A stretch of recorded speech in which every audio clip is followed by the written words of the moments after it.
এই ম্যাথটা যদি আমরা দেখি, এই ম্যাথটা আসলে অনেকটা আগের ম্যাথের মতোই, বা আগে আমরা অনেকগুলো এই টাইপের ম্যাথ করেছি সেগুলো, যেখানে x সামথিং x সামথিং আছে। এটা যেরকম আছে এটার হুবহু বিপরীত রাশি হচ্ছে পাশাপাশি আছে।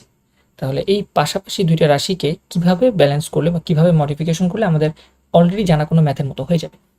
আমরা জানি অলরেডি একটা ইন্টিগ্রেশনের ফর্মুলা আছে 1/a² + x² dx।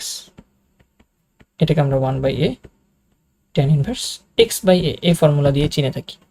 এটা আমরা জানা ফর্মুলা। সো এটার সাথে কিভাবে ম্যাপ করা যায়, ম্যাপ করা যেতে পারে।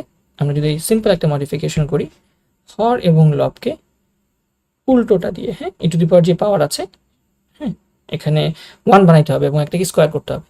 একটাকে 1 বানাইতে হবে, একটাকে স্কোয়ার করতে হবে। সো আমরা ই টু দি পাওয়ার x³ যদি গিয়ে হর লবকে গুণ করি, ই টু দি পাওয়ার x³ দিয়ে যদি হর এবং লবকে গুণ করি, তাহলে কি হয় খেয়াল করে দেখি। ই টু দি পাওয়ার x³ দিয়ে গুণ করতেছি হরকে, লবকেও গুণ করতেছি। সো লবকে গুণ করলে এখানে ই টু দি পাওয়ার x³ আর E to the power x³ মিলে ই to the power x³ square হয়ে যাবে, plus E to the power x³ আর E to the power x³ গুণ হয়ে 1 হয়ে যাবে।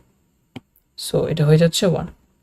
এবং এখন যদি আমরা চিন্তা করি ভাইয়া, এটা হচ্ছে আমাদের x, মনে মনে x², এটা হচ্ছে 1 স্কোয়ার, এবং যেটাকে মনে মনে x চিন্তা করছি সেটাকে ডিফারেন্সিয়েট করলে উপরেরটা পাওয়া যাচ্ছে।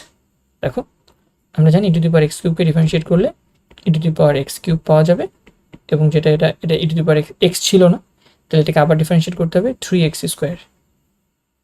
So e to the power x³ এর ডিফারেন্সিয়েশন হচ্ছে e to the power x³ into x³ কে আবার ডিফারেন্সিয়েট করলে 3x²।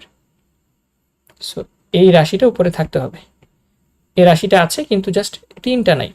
সো 3 আমি দিয়ে দিব এবং ব্যালেন্স করার জন্য বাইরে 1/3 দিয়ে দিব, তাহলেই হয়ে যাবে। তাহলে আমরা এই ম্যাথটাকে বাইরে 1/3 দিয়ে দিই। ইন্টিগ্রেশন উপরে হচ্ছে e to the power x³ into 3x² রাখি, নিচে হচ্ছে e to the power x³ square plus 1 into dx। এখন আমরা এই পুরো ম্যাথটাকে এই ফর্মুলার সাথে ম্যাচ করাতে পারি, যেটা হচ্ছে ভাই x², এটা হচ্ছে 1, আর উপরে x²কে ডিফারেন্সিয়েট করলে যা আসে তা আছে। সো এটা হচ্ছে এই formula.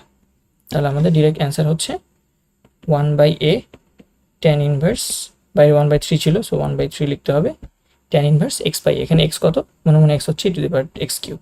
So e to the power x³ plus c। এটা হচ্ছে আমাদের উত্তর। আশা করি আমরা উত্তরটা বুঝতে পারছি। বাট এটাকে আরেকভাবে করা যেত, যে ভাইয়া আমরা এটাকে z ধরে নিই, ই টু দি পাওয়ার x³ কে যদি z ধরে নিতাম আমরা, ই to the power x³ K z ধরে নিতাম, আংশিক অন্তরীকরণ করতাম e to the power x³ into 3x² dx equal to dz, এবং এখানে ই to the power x³ x² আছে, dx আছে, ই to the power x³ x² dx থাকবে, সেটাকে আমরা dz/3 লিখতে পারতাম। তারপর সেই 1/3টা বাইরে চলে আসতো, এবং আলটিমেটলি এখানে ফর্মুলাটা আসতো এরকম যে 1/3 ইন্টিগ্রেশন dz z² প্লাস 1, এবং এই ফর্মুলাটা তো ultimately 1/3 tan inverse z plus c থাকতো, যেটাতে 1/3 জেডকে আবার রপ্তানি করে দিতে হইতো, আমদানি করছো যেহেতু, 1/3 tan inverse E to the power x³ plus c। So এইভাবে ম্যাথটা করা যেত, দুইভাবে উত্তর সেম আসবে। আশা করি আমরা উত্তরটা বুঝতে পারি।